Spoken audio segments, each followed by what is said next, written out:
Hi, it's Corrine, and I'm here today with a guest design team project for Craftsupplies1 for June.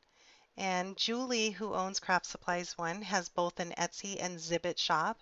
I will put a link in the description box below.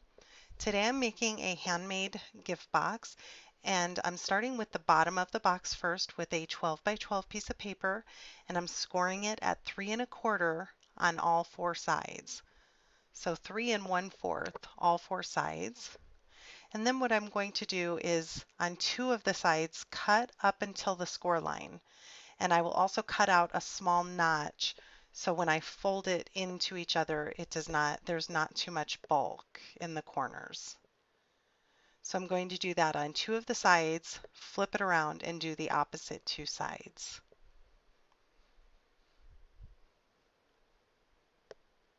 Again, cutting up to that score line.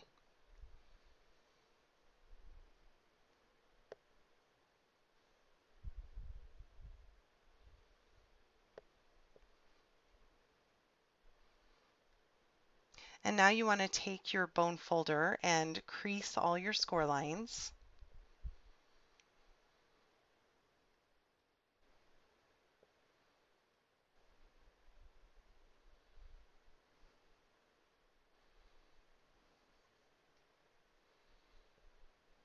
And now I'm going to take those tabs and glue them to the side of my pages.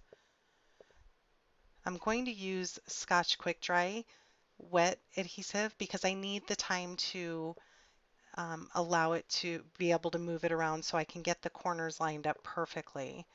So it allows me the time to make sure that they're exactly where I want. So once I make sure that I've lined up the corners very well, I just go ahead and press it down, make sure it's completely adhered.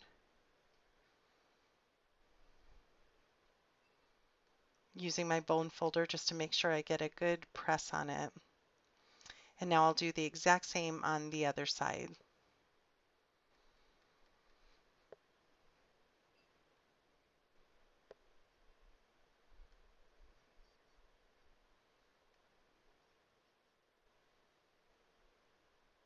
You want to make sure that those corners are lined up perfectly.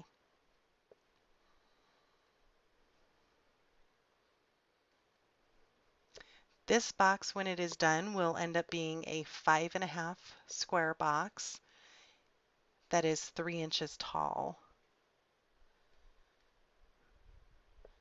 So for the lid of the box, I'm using a piece of paper that is 8 5/8 square and scoring it at 1 1/2 on all four sides. I'm going to use a Fiskars punch. I believe this one's called Treading Water, and it's not around the page punch, but it doesn't matter. We're going to be tucking the corners in. So the scallops won't line up perfectly on the corners, but we'll be cutting some of that off and tucking it in. The lid, when the lid is done, like I said, you need it to be a little bit bigger than the bottom so it sits on there correctly. It will be about 5 5/8 once it's completed. So that's just a little bit bigger than 5.5. So I'm doing the exact same thing. I'm cutting out a small notch and I'm also cutting the corners, mitering the corners on this. That's because of the scallop. I wanted the scallops to match up a little bit better. So I'm just taking off the corners and I'm doing the two sides opposite each other, just like I did the bottom of the box. And I'm also going to fold on my score lines and crease them. And this time I will use hot glue because it's just a small tab so I can work quickly with it. And I love the way the hot glue works. It adheres it immediately and it holds up very well. So again, I'm taking my time to make sure those corners are lined up perfectly.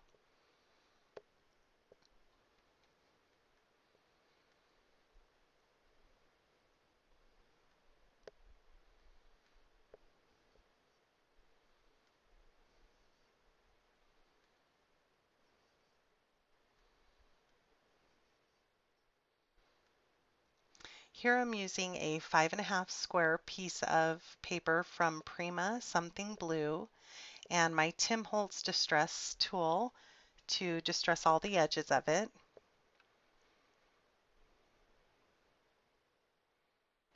I go around the edges twice because I really wanted to give it a nice distressed look.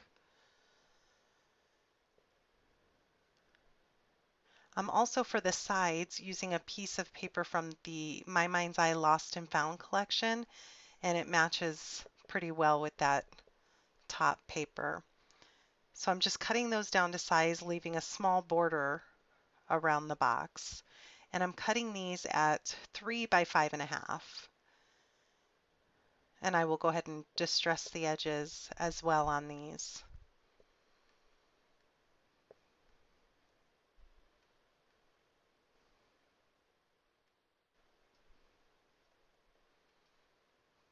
I'm just making sure that they all line up well. So I've already distressed all my edges. I'm just doing this last one here. And next I'm going to use a stencil that I cut out from transparency paper that I got from the office supply store. I used my Cameo and cut it out. And I'm using some Liquitex modeling paste and adding some of that just randomly here and there. I'm not trying to be precise. This modeling paste dries very quickly and it does not flake off, so I like using it. I'm going to do this to the top of the box and the pattern paper on all the sides as well, just random.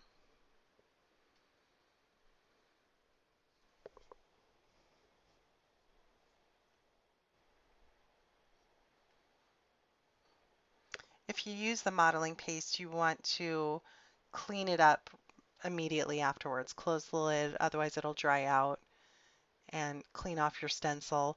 With this transparency paper, you can use it over and over. You can even use a heavier cardstock. I use that as well. So I'm just going to use a baby wipe and clean it up.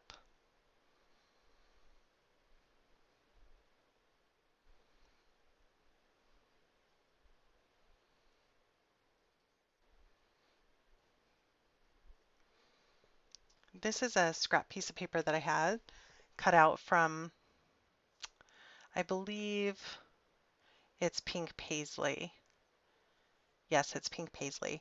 And I'm rolling up two of the corners slightly, so I wanted something behind them. So this, it's probably hard to tell on camera, but it matches really well. So I'm using scraps that I had left over. Again, distressing them so it matches the other corners.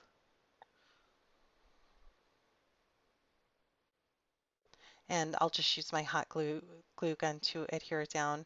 I like when I'm doing projects like this that are a little bit more shabby. I like using my hot glue. I don't need it to be perfect. If I'm going for more of a clean look, I would use probably double-sided tape or my ATG gun. This is the gorgeous lace from Craftsupplies1. It's stretch lace, and right now there is a sale going on through Tuesday, today, June 24th through midnight, where Julie has 25% off on all her trims and laces, and this is one of them in her Zibbet store. This is just a gorgeous stretch lace. It has an iridescence to it. It's beautiful lace. So I'm tucking a little bit in each corner so it peeks out a little.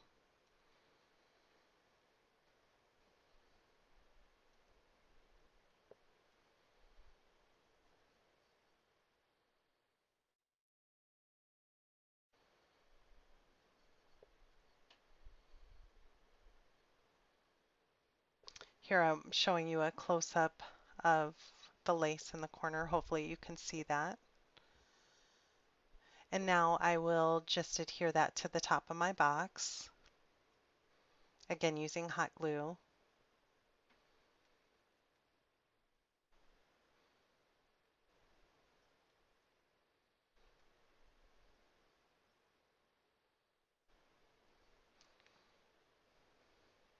I'm going to adhere all my sides. The modeling paste dried fairly quickly. I did take my heat gun to it just to make sure that it was dry.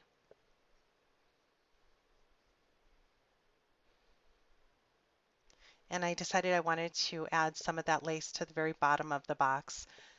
So I put a thin layer of hot glue all around, and the end result, you can't even see it, and it holds it down perfectly. So super pretty.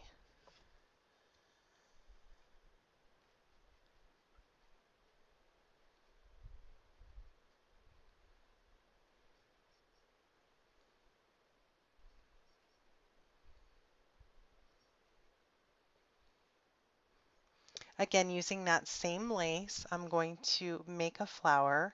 It's similar to the muslin flower tutorial that I have on my channel. That goes into a little bit more detail, but these are super easy to make.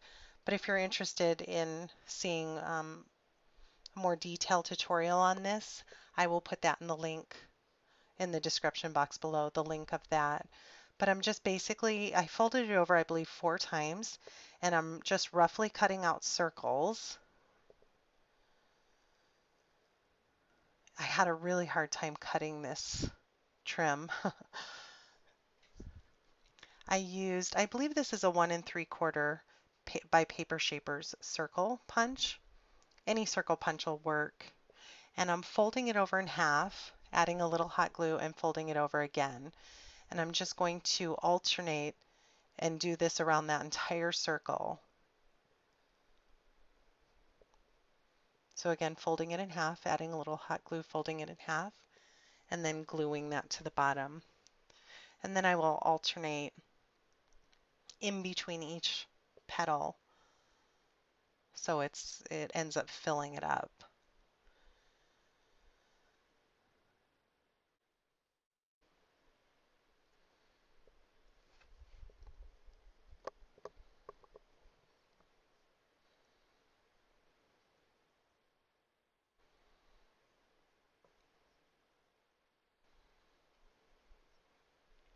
That iridescence in it is just beautiful.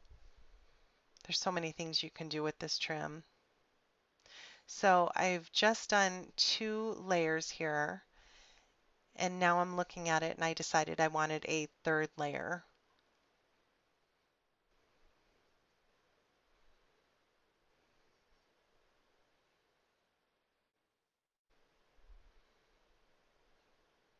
I needed one more circle, so I just quickly cut out one more there, and I will add that, and that completes the flower.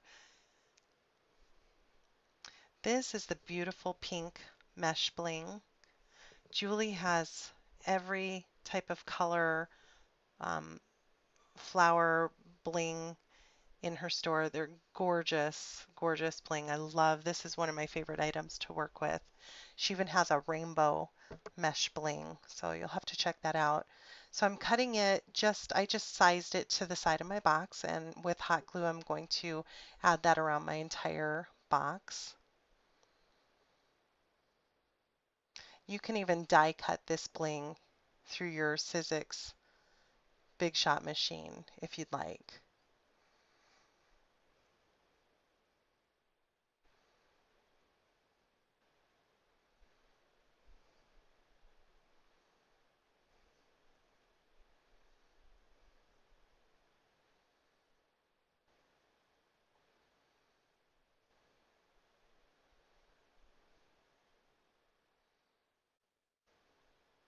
I have some leaves cut out from my cameo that I'm going to add under the flower.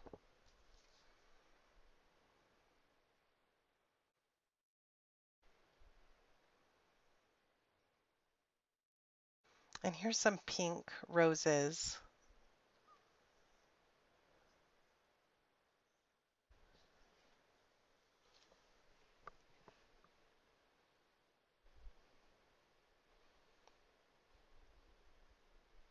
These are probably my favorite. She has some beautiful flowers in her shop as well.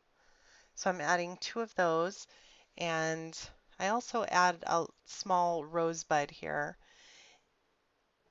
It's a two-tone rosebud, and it's red and white, but it really it's it really matches well with the pink. It looks like it's just a little bit darker pink.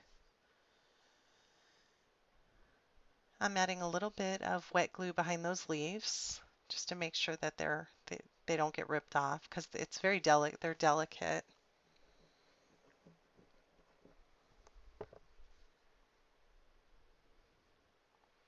And now in the corner, I'm using this heart resin, flat back resin.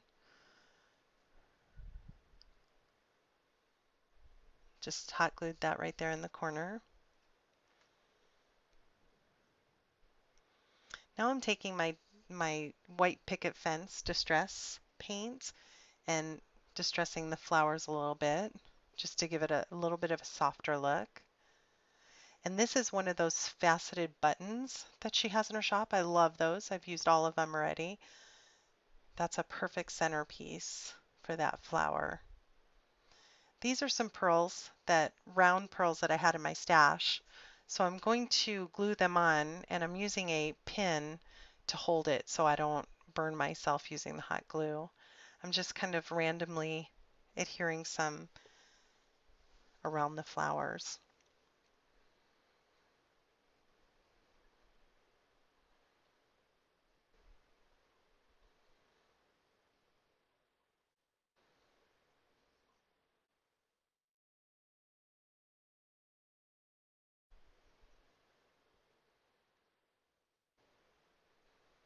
So I added a few on both sides of them.